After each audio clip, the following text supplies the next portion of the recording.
Boom boom Bumrah అదరగొట్టాడు. England పతనాన్ని శాసించాడు. లార్డ్స్ టెస్ట్లో ఇంగ్లాండ్ తొలి ఇన్నింగ్స్ ముగిసింది. టాస్ నెగ్గి బ్యాటింగ్ ఎంచుకున్న ఇంగ్లాండ్ మొదటి ఇన్నింగ్స్లో రెండో రోజు 387 పరుగులకు ఆలౌట్ అయింది. స్టార్ బ్యాటర్ రూట్ 104 పరుగులతో సెంచరీ చేసి ఆకట్టుకున్నాడు. ఇంగ్లాండ్ బ్యాటర్లో బ్రెండన్ కార్స్ 56, జేమ్స్ స్మిత్ 51 పరుగులతో రాణించారు.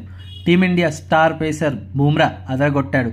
5 వికెట్లతో ఇంగ్లాండ్ పతనాన్ని పూర్తిగా శాసించాడు. అతడికి తోడు నితీష్ కుమార్ రెడ్డి, మహమ్మద్ సిరాజ్ తలో 2 వికెట్లు తీసుకోగా రవీంద్ర జడేజా 1 వికెట్ పడగొట్టాడు. ఓవర్ నైట్ స్కోర్ 4 వికెట్ల నష్టానికి 251 పరుగులతో రెండో రోజు ఇన్నింగ్స్ ప్రారంభించిన ఇంగ్లాండ్ మరో 136 పరుగులు జోడించి చివరి 6 వికెట్లను కోల్పోయింది. ఇందులో బూమ్రా 4 వికెట్లు తీయగా సిరాజ్ 2 వికెట్లు దక్కించుకున్నాడు. ఇన్నింగ్స్ ప్రారంభమైన కొద్దిసేపటికే బెన్ స్టోక్స్ 44 పరుగుల దగ్గర అవుట్ అయ్యాడు. దీంతో ఇంగ్లాండ్ సగం వికెట్లు కోల్పోయింది. వ్యక్తిగత స్కోరు 99తో రెండో రోజు ఇన్నింగ్స్ కొనసాగించిన రూట్ మరో 5 పరుగులు చేశాడు. ఈ క్రమంలోనే కెరీర్లో 37వ సెంచరీ నమోదు చేశాడు.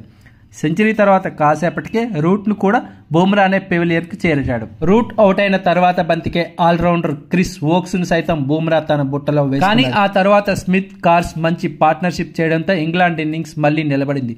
దీంతో 353 పరుగులకు 7 వికెట్లతో మంచి స్థితిలోనే ఇంగ్లాండ్ లంచ్ బ్రేక్ కు వెళ్ళింది. లంచ్ తర్వాతి ఓవర్లోనే స్మిత్ ను సిరాజ్ అవుట్ చేశాడు.